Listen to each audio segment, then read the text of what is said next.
فاتح خوب گوش کن.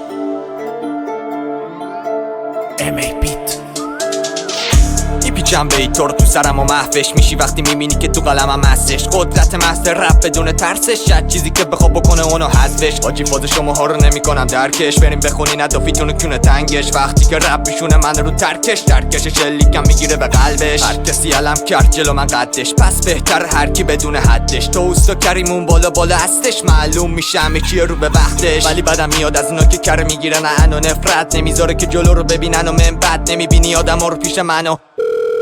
هی صدا نمیاد شلو باز برم الان دستم گیره. دل میگه بمونم ولی خب مغزر میره از این جونورایی که به من هستن خیره. میگن خوب نگاه بکنی از هر وردیره. بکش بیرون اما دیگه بستم ادایی اشتباهی. این حرفا رو گوش دادم گاهی واسه همینایی که الکی افتادم پایین. ای تو این هر جیف و گوش داده جای هیچ وقت دور بمون اگه دوست داری کنی پیشرفت. داستان خیابون و مثبت 18 دنبالش نرو چون چیز خوبی نیست. قش میکنی که در بیاری امیل کش. دور بمون اگه دوست داری کنی پیشرفت. داستان خیابون و مثبت 18 دنبالش نرو چون چیز خوبی نیست. قش میکنی که در بیاری امیل کش.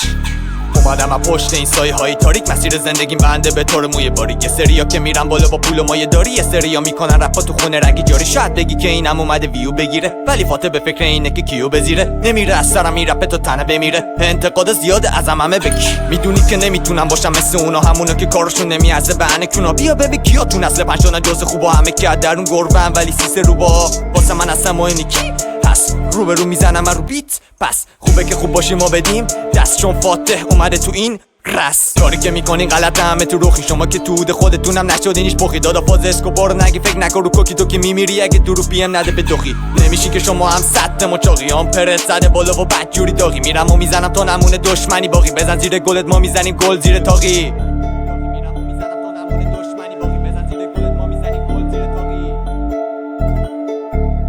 دیوار